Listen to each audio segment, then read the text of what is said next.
Hey, legal rebels, this is Tom Martin. I'm the founder of LawDroid, and this is my podcast, LawDroid Manifesto, where I interview legal innovators about how they do what they do. In this episode, I interview Mitch Jackson, trial lawyer extraordinaire and futurist who can always be found at the cutting edge, exploring new technology to authentically connect with people.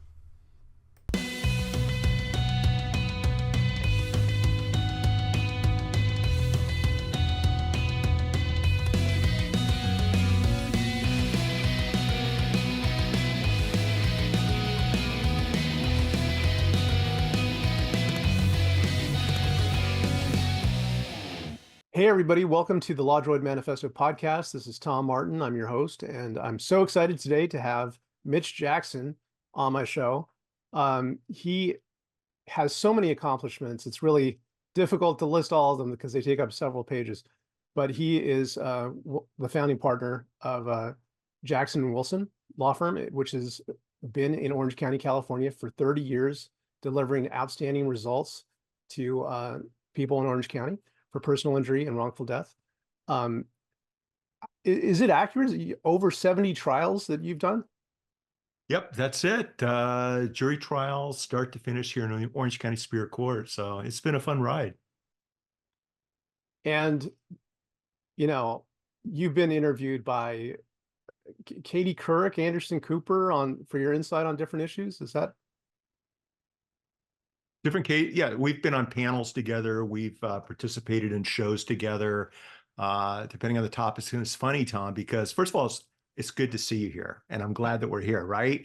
But it's interesting how most of those conversations, including Peter Diamandis, Wall Street Journal, all had to do with technology, right? Something that you're passionate about, something I keep kicking the tires on when it comes to law and business, but everything had to do with some type of tech. So I think maybe you're on the right path to keeping us all involved on what's interesting and what's relevant. Well, thanks for that. But just to round out the intro, that you're also named several times as litigation lawyer of the year, trial lawyer of the year, and that you've written 6 books, including one about AI, the metaverse, and I think blockchain. So I'm so thrilled to have you here, Mitch. I think we first met, it was in 2017 at the Clio Cloud Conference. That's right. Yeah, and I mean, I was so impressed by you. You've always been at the cutting edge of putting technology together with the law. And so again, thank you so much for being on the show. Tom, thanks for having me, and thanks for putting up with my attempts, my failures, some wins in the AI tech legal space. It's kind of interesting as a lawyer to put yourself out there and really try some of this stuff for the first time, especially when it's new. You've got a group of people that kind of frown upon what you're doing, another group of people is paying attention to what you're doing, and another group of people is waiting for you to figure it out so that they can incorporate it into their practice. And it's been a fun journey in the tech space, with the legal influence over the last, I don't know, for me, probably late 80s, early 90s, when the internet and dial-up modems and everything first started to come around. That's when we started to dip our toe in the digital sandbox and have never looked back. It's been a fun journey, Tom, especially when I get to meet people like you, that are leading the way. And I Right mean back. that. I mean that. Well, thank you, Mitch. Right back at you. So it goes back that far. You've been dabbling in this all the way back to the 80s.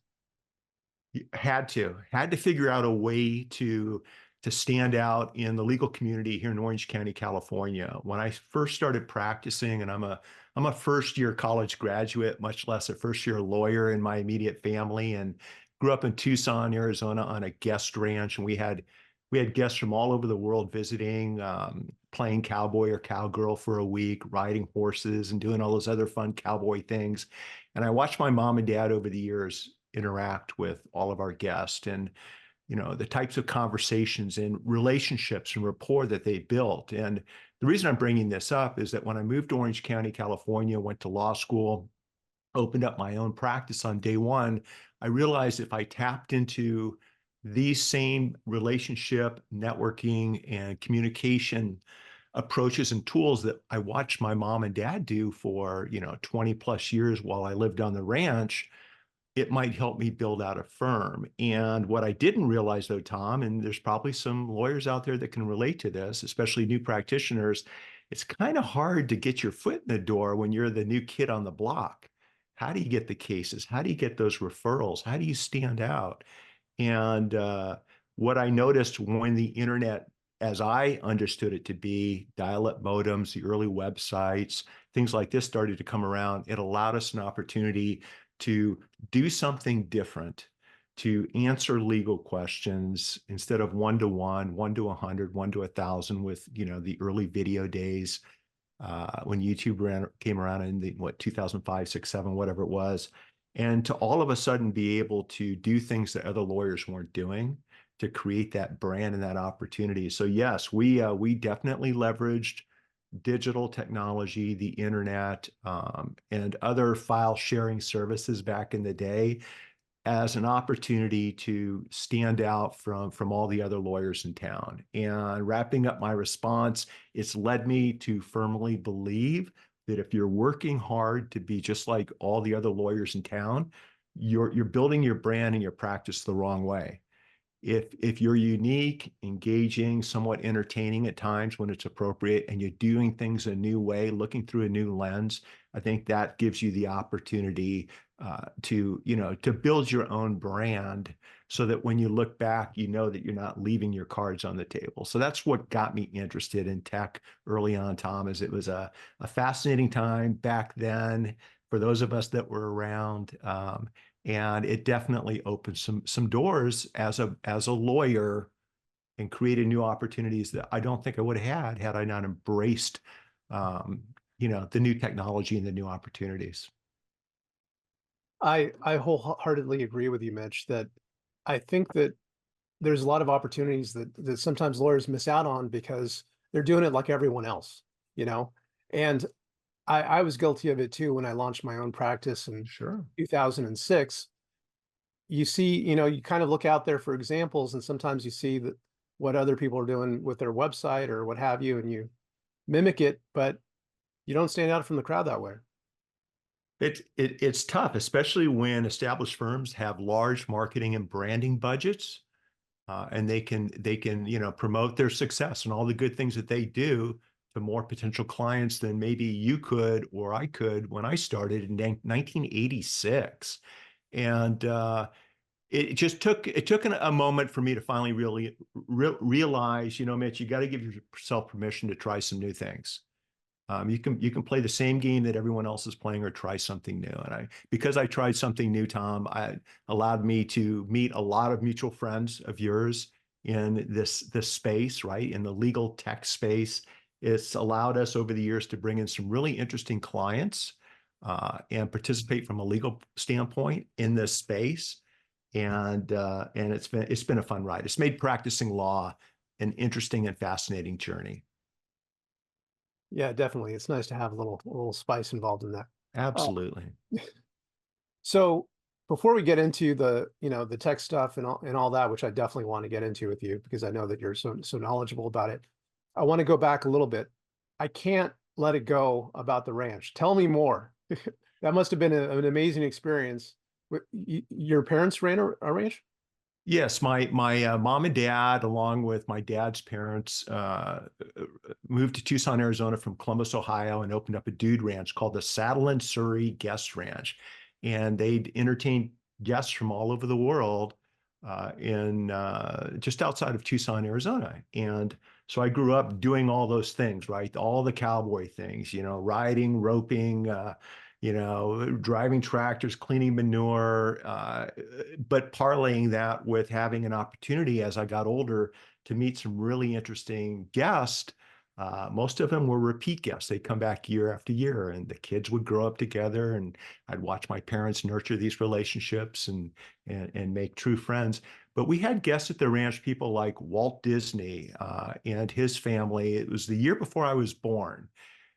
We had people like Morley Safer from 60 Minutes, who I hit some tennis balls with. I didn't realize we were supposed to let the guests win, but I grew up on the tennis court, so Morley didn't have a chance. That didn't go over very well. John Wayne, we had Rock Hudson, a lot of really interesting, famous people come out.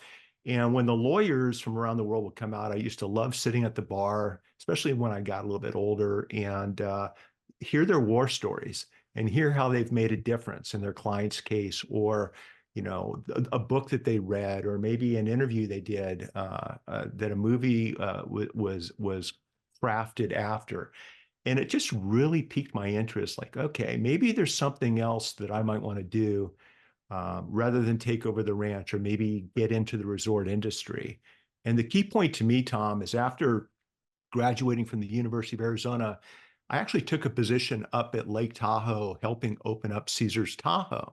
And I was working the hotel side of it, front desk some nights of the week, the back end office admin. Thought I wanted a career in that particular business, but then I realized, it after 2 years, that's not what I wanted to do for the rest of my life. Got in a couple of 50-day ski seasons, a couple of summers where we'd windsurf or sailboard every day on Lake Tahoe. It was a great lifestyle back then, but I was looking for a little bit more. And I've always been interested in the law.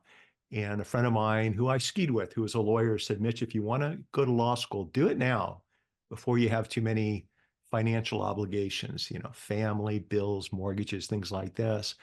So I remember getting in the car, loading my sailboard on top of my Volkswagen Scirocco, hitting the dashboard a couple times so that the radio would work, driving back down to Tucson, which I think was like an 18-hour drive, and showing up and telling my mom and dad I was going to study for the LSAT and go to law school. And that's what we did. So it's been an interesting journey, but I will tell you, when it comes to trying cases, when it comes to mediating cases, which I love doing now, we're doing Zoom mediations, that experience working that front desk, the experience in college, being a waiter, a bartender, working the front doors of some of the local watering holes around the University of Arizona.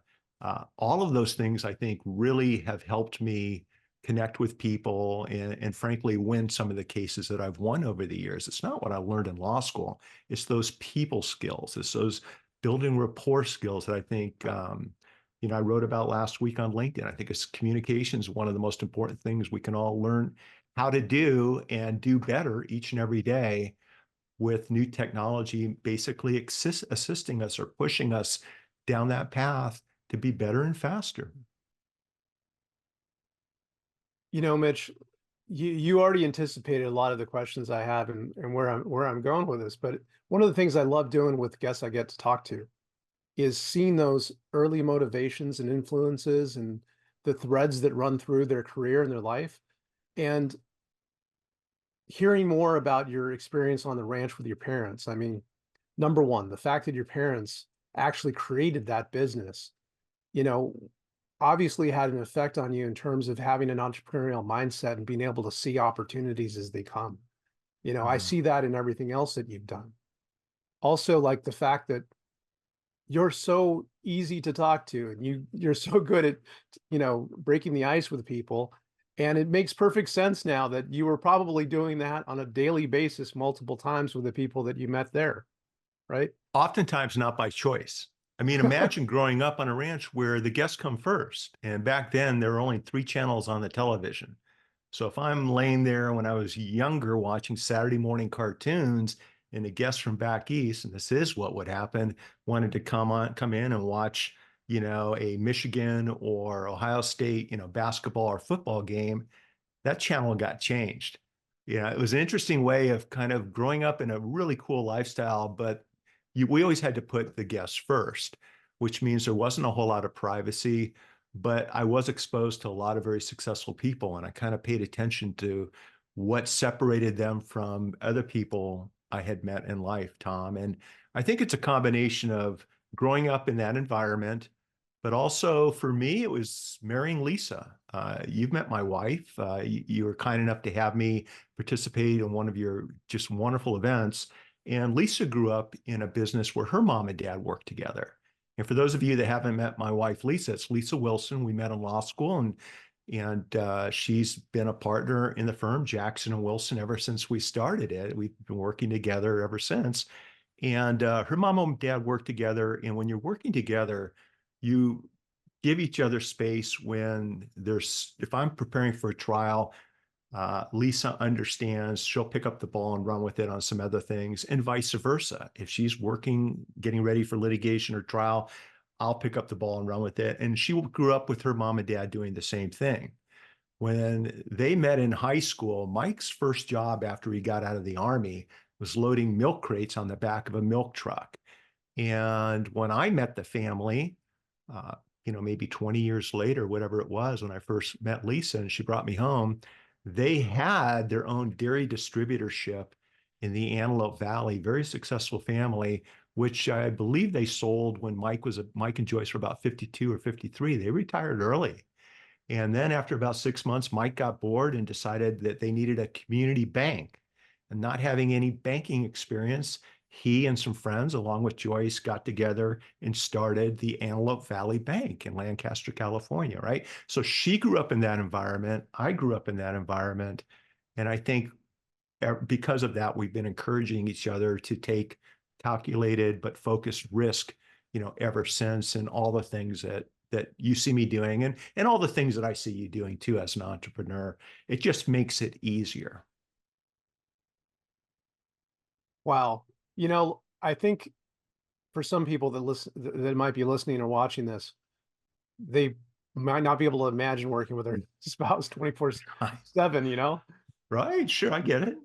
I get it, but I can't imagine not working with Lisa. Like, one of the things Mike told me when I asked his permission to marry his daughter, we were pulling a water skiing boat to a lake in the middle of nowhere. And I had been dating Lisa for about 3 years. I was taking my time, and I call him Chief. He's a big family. I said, "Hey, Chief, what would you say if I asked permission to marry your daughter?" And he pulls off in the middle of nowhere. And I'm a decent sized guy, but Mike's bigger than I am, and I was a little intimidated. And he stops, turns off the engine, looks at me, and we're in the middle of nowhere. And he goes, first of all, thank you for asking. And I'd love to have another son in the family.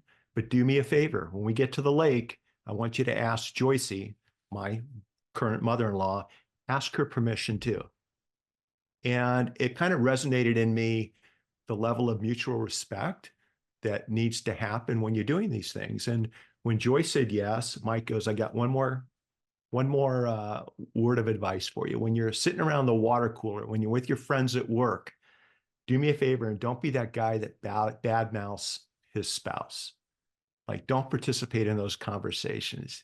Your job is to take care of your family, your health, both mentally and physically, your friends, your neighbors, and then your occupation or profession. Keep things in that order. And I'm answering your question this way, Tom, is because that's the way, I was brought up. That's the way Lisa was brought up. And I can't even imagine being in a situation where we're not having lunch once or twice a week, or maybe on a Thursday afternoon, we'll sneak out for lunch in a movie. To me, that's what's helped keep us together, over 3+ decades. But I get it. Some of my friends are thinking, wow, how do you do that? And I think to myself, why wouldn't you want to do that? That's amazing. And just, I actually get to work with my wife as well. And Congratulations. It's great when everyone's happy.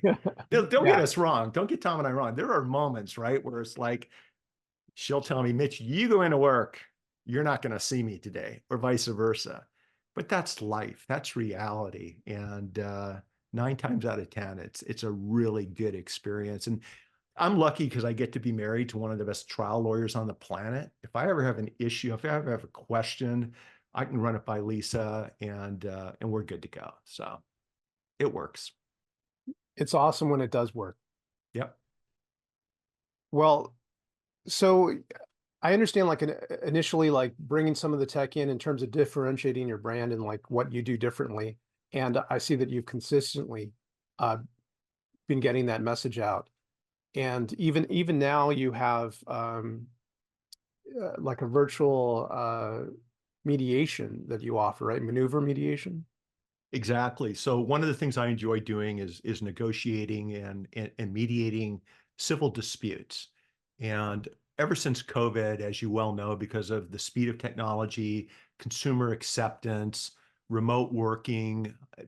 People would prefer to meet on Zoom, for example, or another comparable program than drive an hour in Los Angeles traffic to mediate a case. So a few years ago, what we did is we rolled out a Zoom version of a mediation service. And that's what we're doing. And people love it. And what's interesting is we're doing a lot of Web3 mediations where there's some new issues out there, whether they revolve around intellectual property. Is it a copyright? Is it not a copyright?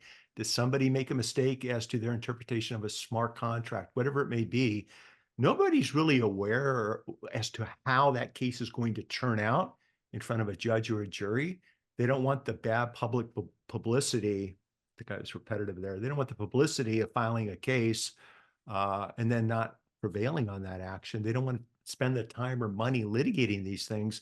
And so we're offering, the option of what everyone would understand to be mediation, but through a virtual space. And it's been very well received. And there's something special, Tom, about, mediating a case from the waist up with a suit jacket and nice red tie, and from the waist down, a pair of running shorts and bare feet. I mean, how could you beat that as a professional? I'm just being real and I'm being transparent, but I want everybody to know there's more than one way to practice law. There's more than one way to run a business. And if you're not having fun expanding and pushing the limits and trying new things, you and I both know life's too short. You're going about it the wrong way. Absolutely. And just for the viewers, I am wearing pants right now. So That makes one of us, because I'm going for a run as soon as we're done. Yeah, look, you and I have seen each other in black tie, right? yeah. We can both clean up when we need to. It's funny because whether I'm flying a drone over the ocean in the morning and connecting on live stream with other lawyers from around the country, building relationships, if I'm on a paddleboard recording an audio for a podcast, if I'm in the office, working as a traditional lawyer, meeting clients, whatever it may be, I can tell you right now that after 3+ decades of doing this, if I'm around really cool people that enjoy what they're doing and they're excited with what they're doing and they like to leverage technology like we're talking about to do the things that they want to do, that's what makes it fun. That's what makes life interesting. And it's never been easier to be a good lawyer by leveraging this tech. The stuff you do, we haven't talked about this, but the stuff you do at LawDroid with your AI services, with Copilot, whatever it may be, it allows us to be faster as lawyers. It allows us to be better as lawyers. It allows us to do things in 15 minutes that maybe would have taken 2 days in the past. And for some of us that were around where we physically would drive to the courthouse and file a document, or we'd physically go down to the law library to do a week of research, or we'd physically copy and paste content and then have a data processing service, put it all together as a complaint or a motion. What we're now doing when it comes to research, document preparation, assembly preparation, when it comes to everything else, I just don't take any of this for granted. I'm very, very glad to be alive in today's world to be able to see what's happening in real time. And it's exciting. Yeah. Well, I do know for a fact that you clean up well. Thank you so much for being the MC at the American Legal Technology Awards last year. It was a lot of fun. Thank you for asking. One of the things I want to take note of that, to point out from what you were talking about is, because my audience hopefully is solo and small lawyers, small firm lawyers.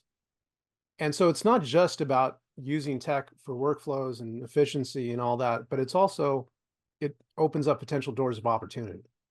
And that example that you have of maneuver mediation is one way where you could take technology and actually create a new line of business from it.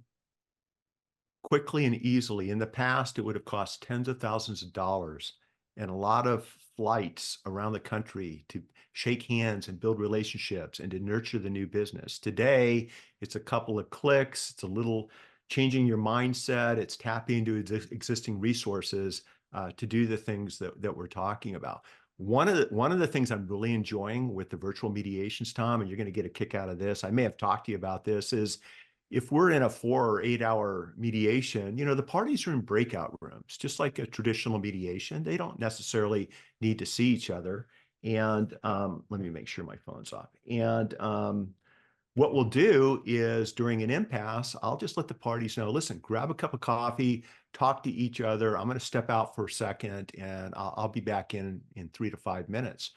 I'll step out, go to another tab, and I'll have set up in one of our, let's just call it an AI chatbot, but one of our AI services, I'll have one party's brief in there, another party's brief in there. I'll have a questionnaire that we complete that talks about the personality of the lawyers, the personalities of the clients, and the pertinent and key issues in the case, along with suggested outcomes that each side has already shared with me, right?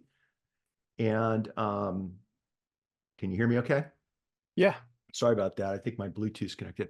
And I will then prompt, give me 10 open-ended questions to help me move the parties past this particular issue that's happening right now in real time. Inevitably, Tom, it'll give me, out of the 10 questions, 5 I haven't thought about. It's a new direction towards settlement, or a new way to approach an issue, or maybe a metaphor to get the parties thinking a different way. I can then pop back in, continue with the conversation, and use some of the AI suggestions to keep the conversation moving towards a settlement. Now, we can do that in real time at a traditional mediation, but it takes a little bit more work, a little bit more effort.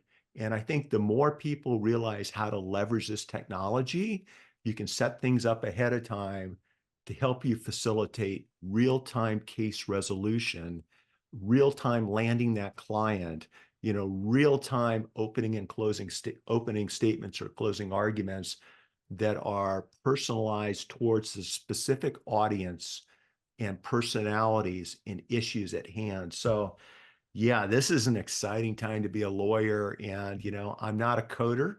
Half the stuff I see you talk or write about, it's way over my head. But the beautiful thing is, we don't need to know all of that to leverage the power of what these platforms are giving us in today's world to be better and faster. And that's the part I like. Reduce the friction, improve the output. You're going to have happy clients. And when I have a happy client, I've got a happy law firm. It's that simple. So one thing I want to talk more about is those practical use cases, because I think far too many lawyers, when they hear, especially over the past year and a half, about AI, that it's abstract, that it's kind of framed as magic, and where to start is really difficult to wrap one's mind around.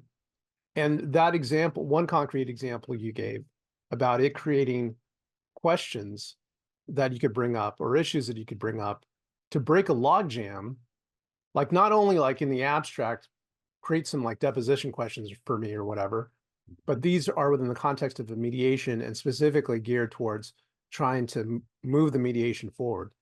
What are some other examples like that where you've used, AI in that kind of concrete, plug it in during your practice to get value out of it?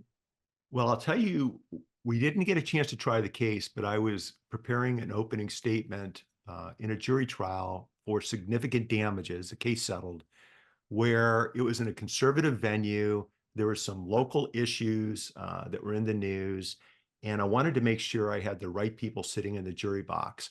So we used AI to help come up with, I don't know, 50 open-ended questions that I could ask the jurors based upon these existing issues in this community, based upon the issues in the case, to give me a little bit more insight as to who was sitting there, what was their makeup, because I'm a firm believer in jury selection of voir dire, to have conversations with my jurors. I don't instruct them. I don't tell them what to do. I ask open-ended questions and just listen to what they have to say, and then I'll ask a follow-up. So I think something that really jumped out at me is when we did this exercise, it gave me some amazing open-ended questions to really drill down on who I want in these seats and the questions that I can ask them and the follow-up questions. That might be one example. Another thing we're doing is, and this is probably about a year ago, is we took our 50 or 75 most used templates. And I always thought our template communications were really good, very personalized, whether it's a text, whether it's an email, whether it's traditional snail mail. And we actually fed them into a couple of different AI systems, asking to check and improve the spelling, the grammar, make these more personal towards each and every client. And the results, Tom, were amazing. I mean, the output with a little bit of tweaking, it was much better than what we had been using. Just little minor things. It's hard for me to explain. You know how these work, how this process works better than I do. But I will tell you that it helped us improve the everyday documents and letters and texts and emails that we use in our law firm. And it does come down to prompting it a certain way. I'm not sure. I think in your system, you allow prompts to be set up by somebody that knows what they're doing so that the lawyer can click in and then use that existing prompt to take things to the next level. But that's something else we've had a lot of success with. And then lastly, we've been using this type of technology to summarize and index. And we'll put a document in a long deposition or whatever it may be, and we'll ask the AI to summarize the document and tell us what are the 10 key issues in this deposition transcript relating to the red light, green light issue. And it's amazing how accurate these systems are for identifying these issues. Now, I'm a big believer in doing our own due diligence and making sure that what we're looking at and what we're analyzing is accurate. But that's not that hard to do. I mean, the facts of the case. The lawyers know what the issues are. And what we're doing is really helping using this technology to summarize, to advise, and to really stay focused on the issues that matter in the case, as opposed to getting sidetracked with unimportant facts or issues. That's how we're using it. Thank you so much for those examples, because it really gets into the nitty-gritty where a lot of our work is done. And I think sometimes the examples and what I hear lawyers talking about is more this narrow, like legal research, focus where if it doesn't write a winning motion for me that I could file with the Supreme Court, then, throw it out the window with the bait, we need to keep experimenting on this. But when it comes to like everyday things that we do in our office, there's so much of it that doesn't require that. But what it does do, and this is what I think the real secret is with AI, is that what is our excuse most of the time about not being able to do something? That we don't have enough time, right? Right. Time's everything. And this unlocks that because it's able to handle a lot of these, issues in a very quick amount of time. It frees us up to actually, have a more strategic mindset. And a better lifestyle. A better lifestyle. If we're not spending hours on something that AI can do in 30 seconds, what are you going to do with the next couple of hours of your time? You can bring in more cases. You can spend more time with your family or kids. You can work out. Tom, it's interesting to have the right mindset. I was speaking in front of a law school audience. It was a law review symposium, and I gave an example, and it was misinterpreted. It was misinterpreted as to the meaning of what I was trying to communicate. And here's what I told everybody. Listen, everybody, here's one way I'm using it. I received a discovery question, an interrogatory, or it was an inspection demand from the other side. I took my phone and I took a picture of the question, whatever it was, right? And my prompt was, what objections are available under the California Code of Civil Procedure, the California Evidence Code, and the local Orange County Rules of Court to not only the content of this question, but how this question is being asked. I noticed it was a compound question. And it gave me like 15 objections that I could use. That was the end of my example. Somebody in the audience who's a very well-known, experienced lawyer, Mitch, that's the problem with litigators like you. They object to everything that they can in the moon. 15 objections. Oh my goodness, how many trees were killed when preparing the pleadings and the motions to deal with these 15 objections? And I had to stop and say, no, that's not what I'm trying to say. I'm actually the guy that rarely objects. I'll pick up the phone and talk to opposing counsel. The point I was trying to make is that in literally 30 seconds worth of time with a single photograph of a pleading, this system can identify for me 10 to 15 potential objections. It's then the human component that decides, what am I going to do with this new information that took me less than a minute to figure out.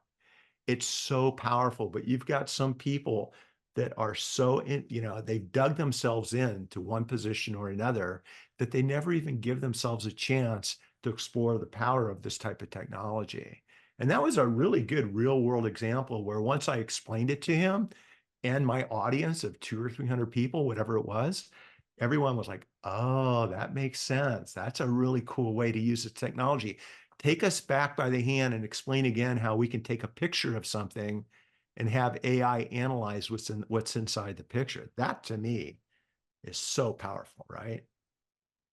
Definitely. And it helps for the, quality control, because from our own brain, we might remember 5 or 6 different objections that would be relevant.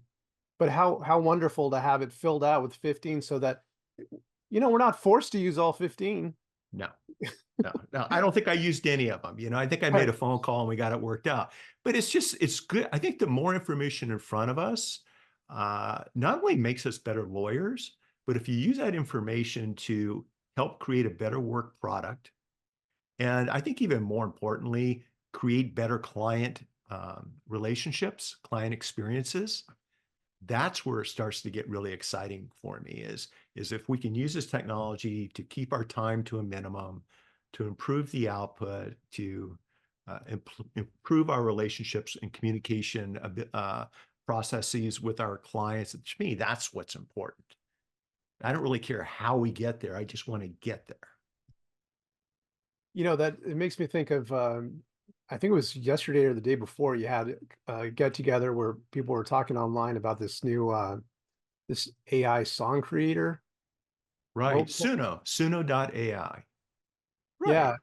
And, like offhand, immediately, like, I think, a lawyer might be stumped as to, well, okay, that's great. It makes songs, but how am I going to use that?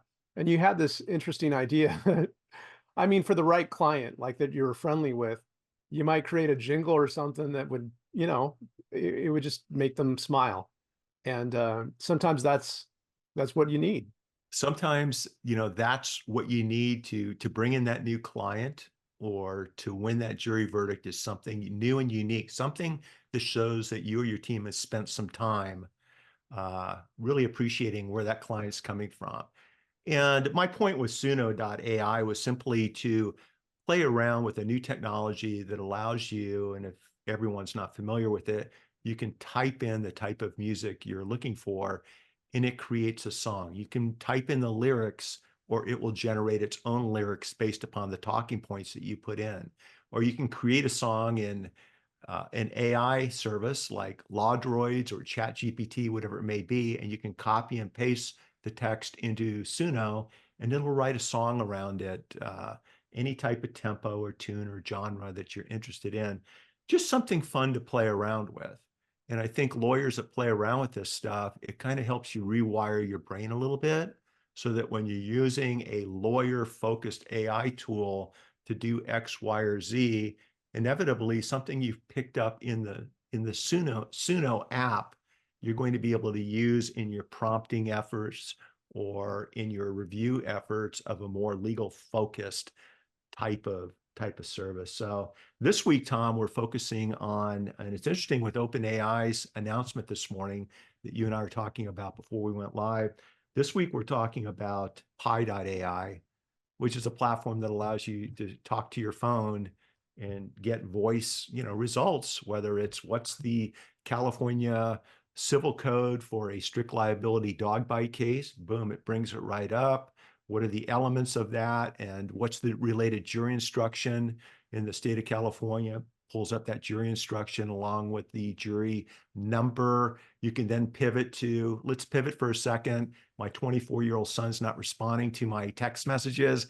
How can I change my approach to increase his reply frequency? Then you can bounce over to the price of Bitcoin or what's the weather going to be. This is all in real time.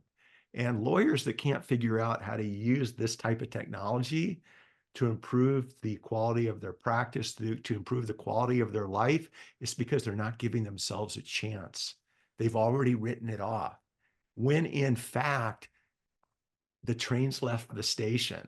This technology is not going anywhere. Yes, it should be regulated, and there are going to be changes. Things are happening every day in the space.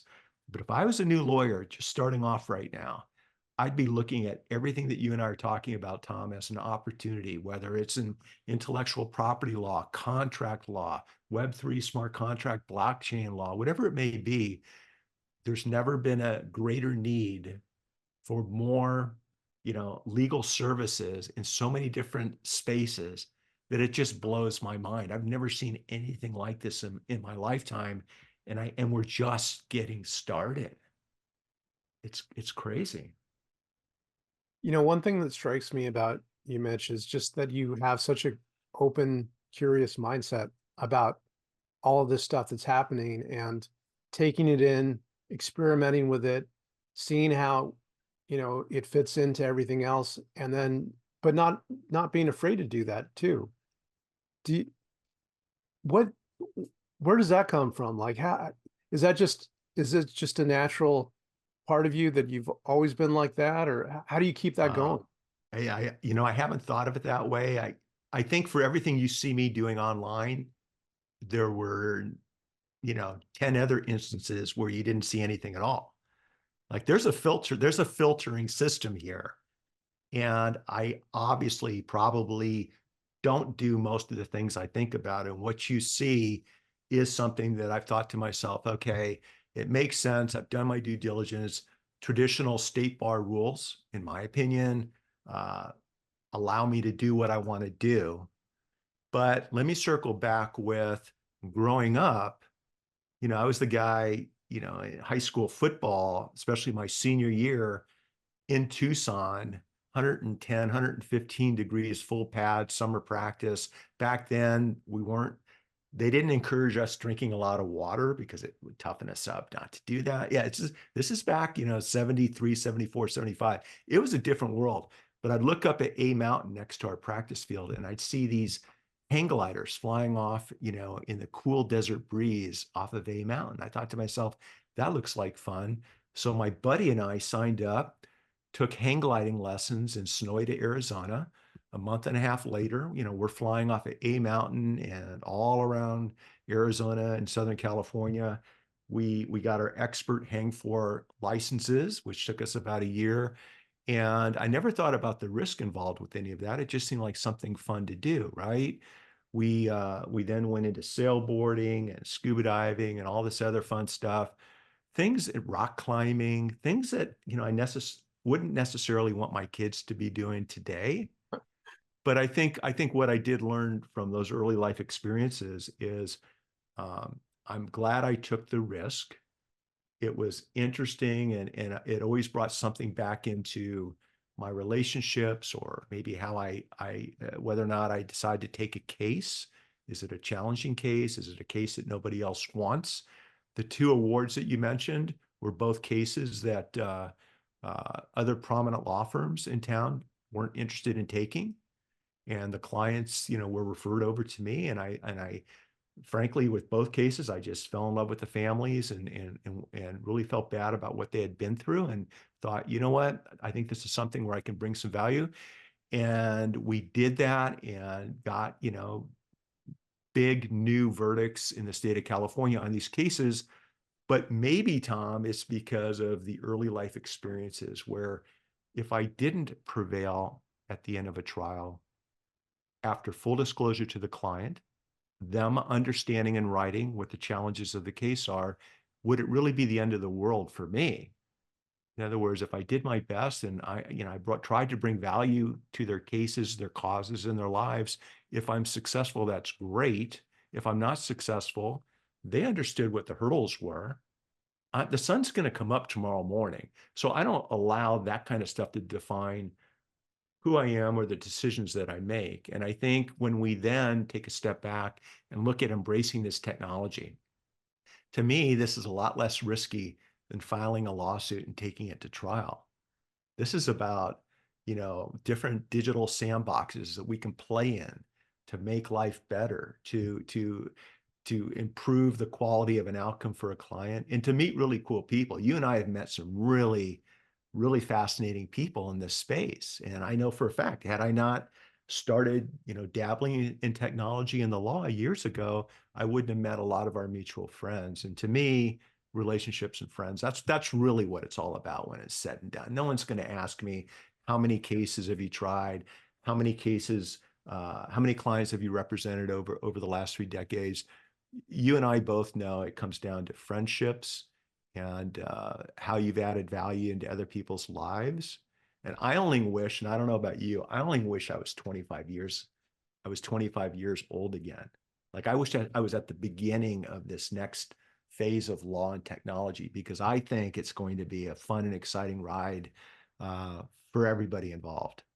Well, Mitch, you're jumping on my question. Let me let me ask that one Oh, I'm question. sorry. Interrupt But me if I carry no, no, on. no, it's great because that's exactly where I want to go. But I think that everything you're saying, I really hope that people take it to heart, because keeping that open mindset and being brave enough to take a chance is extremely important. And so I want to turn it around on, if you were, talking to yourself at 25, if you're talking to aspiring lawyers and entrepreneurs right now, that might be listening to this or watching it, like what would you recommend to yourself?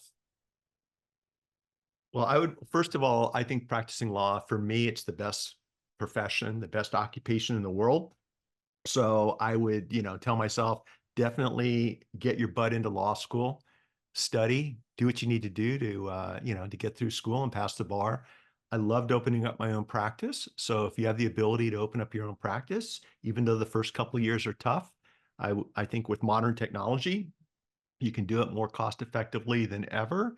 I think I would also, Tom, focus on everything, every decision that you make, everything that we're doing, especially, like I said, if we're looking back in time, focus on the technology aspect of every issue that you're representing clients uh, on, in, or about, because technology is controlling everything. Having said that, I would double down on communication and storytelling skills. I really feel like we're not born being good communicators or storytellers. And if anybody, those of you that know me, especially when I was younger, I've never been accused of being the sharpest knife in the drawer. That but you can still learn how to communicate. You can I still find that learn how. really hard to believe, Mitch. Yeah, well, you talked anyway. Yeah, it's not that complicated. But the point is, Tom, is that we can all learn how to tell different stories. And now we can ask AI, share with me the five most effective storytelling styles or techniques. And these are my facts. These are the issues. Incorporate this into a story using one of these five proven techniques, for example. So I would double down on really working on my communication and storytelling techniques. I'd also work on networking. And every time you're out networking and connecting with people, it doesn't have to be about bringing in business. I think if you connect with people on a true shared passion or interest level, I think the business will come. What I didn't tell you back in the early days is it was really hard for me, to get those cases referred to my firm in Southern California because of the competition. Some of the best law firms in the world are in Orange County and Los Angeles County. They're just well known. They handle all the big cases. And what I realized is once I started inviting other lawyers to the local motocross tracks with me, because I grew up riding and racing motocross, all of a sudden there were, on any given Wednesday morning, Tom, we'd have 6 to 8 lawyers down at Lake Elsinore and 1 or 2 judges. Okay, on a Wednesday morning, and we just do laps. Most of us would ride about a half day. And what I noticed is all of a sudden, guess who started referring cases back and forth to each other? It was the lawyers in that little pack, right? And then when the word got out at the courthouse that there were lawyers, riding motocross every Wednesday morning, other lawyers wanted to get involved, or they wanted to learn how to ride too. And so this is before the internet and social media and everything else, but I did notice how it kind of generated this brotherhood or these friendships that then turned into really good referral sources. I would also remind myself to focus on the client relationships. With my parents, the guest, they always came first. Even if they're wrong, Mitch, the customer's always right. Now, I will tell you, I don't roll like that anymore. That's not the way I feel. But starting off, that did make a difference. I just bent over backwards to really try to keep the customer happy. And I've transitioned to the point where Lisa and I will only represent people who we believe in, who we trust, who we think we can add value, who aren't assholes. I mean, life's too short to surround yourself with negativity. And by laying the foundation early with these qualities and working at it, what I found is it allows you to make other types of decisions that frankly are in your best interest as you get older and more established, that you can then use to have a better quality of life, with your spouse, with your kids, with your community members. So that's what I would tell myself if I was to go back into time and kind of do it over again. Those are the things that I think make a difference. And by the way, as a lawyer, your reputation's everything, right? You don't need to stretch the truth when it comes to arguing an issue, or you don't need to get mad at opposing counsel when there's a difference of opinion. I read someplace, and I've tried to walk my talk, be tough on issues, but be kind to people. And whether you're, having a conversation with a neighbor out front, or you're in court, having a disagreement with the judge, I think lawyers that remember to separate the people from the issue are the ones that can build long and fulfilling careers. Wow. Well, Mitch, I mean, I think all of that is amazing advice, and I think I would have been so lucky to get that when I was young too. I was going to ask you, if you were to go back, you're 25 and you're starting over, what kind of things would you tell yourself? I think for me, it would have been, don't be so hard on yourself, because, I got experience in many different ways in working in different industries. I was working in Hollywood for a little while, and I think that, in the back of my head at the time, I was being hard on myself, thinking, well, you're not doing lawyer stuff. You went to law school, you know, but all of those things, kind of like your experiences, informed what I'm doing now. Like all of it comes together. It's just a matter of how you put it to work. What are your thoughts based upon your experiences of approaching it as, especially the practice of law, is when it's all said and done, it's just a big game. And the reason I'm saying that is obviously the issues that we help our clients with, frankly, can make or break their lives or their businesses. Like, I get that, right? But if you put too much pressure on yourself, and that's why I'm bringing this up, with you putting pressure on yourself when you were younger, I think it inhibits our ability to perform to our best. Like when you see professional athletes out on the court, the NBA playoffs that are happening right now, the best athletes out there, frankly, they look like they're having fun. They look like they're loose, and they're getting their teammates involved, and they're not putting the weight of the world on their shoulders. And because of that, they're performing better. And I tell young lawyers, treat it like you're playing a game. We all know it's not a game, but don't put so much pressure on yourself, because it's going to affect everything else that you're doing. Don't you think it's easier for you and I to appreciate that advice now at this point in our life than if someone told us that at 25? I Oh, mean, 100%, right? 100%, because, we've both accomplished some things during our life so far. And I mean, that gives us, I think, the distance, or the confidence, really, to know that you could do it again if you had to. We're also in a profession where we're not in control of all the moving pieces. And I don't know, what a particular juror is going to do. I can do my best to get the best people I think should be in the box. But if you're defining your success or your reality or your happiness on what's a third party who doesn't like lawyers, doesn't want to be there, he'd probably try to get out of jury duty. What they end up deciding I think it's just not, that's not where you want to focus your time or energy. If you focus your time and energy on the things you have control of, there you go. That's what I would have told myself, Tom. Focus on what you have control over. Do your best with everything else in mind. And when I say everything else in mind, I mean your physical health, your emotional health, your family, your friends, and then and only then your practice, your business, your occupation. You got to keep things in that order. That's what I would have wished someone would have told me at 25, because if you do that, you should be able to lay your head on a pillow at night and get a good night's sleep. You've done everything that you reasonably were expected or could possibly have done. That's the advice I would have given myself, in addition to everything else we talked about. Well, I think that's leaves no better place to stop, because I think that's really great advice. And I really want to thank you for being on the show, Mitch. I appreciate it, Tom. Thanks for being in my life. Thanks for your support. Thanks for sharing the latest tech stuff with me. I mean, I learned so much from you, and all the value you bring to the tech community, Tom. It doesn't go unnoticed. It's not unappreciated. And there's a lot of us out there on the fringe. Like, I'm a full-time lawyer and mediator, right? This isn't what I do for a living, but I got to tell you, I know who my go-to people are to read and to learn. And so when you reached out to me, it was an easy, let's do it. My pleasure. And so the pleasure's all mine, Tom. It's good to see you again. Good to see you too, Mitch. And All for right, take care. everyone that's watching or listening and would like to keep in touch with you and learn more about what you're up to, how would they do that? The easiest way to do that is just stay connected with me on LinkedIn. I'm kind of allocating my time and attention to LinkedIn, or bounce over to my blog, which is mitchjackson.com, and reach out, say hello, and we'll start the journey together. Sounds great. And for all of our listeners and watchers, thank you so much for tuning into the LawDroid Manifesto podcast. See you next time.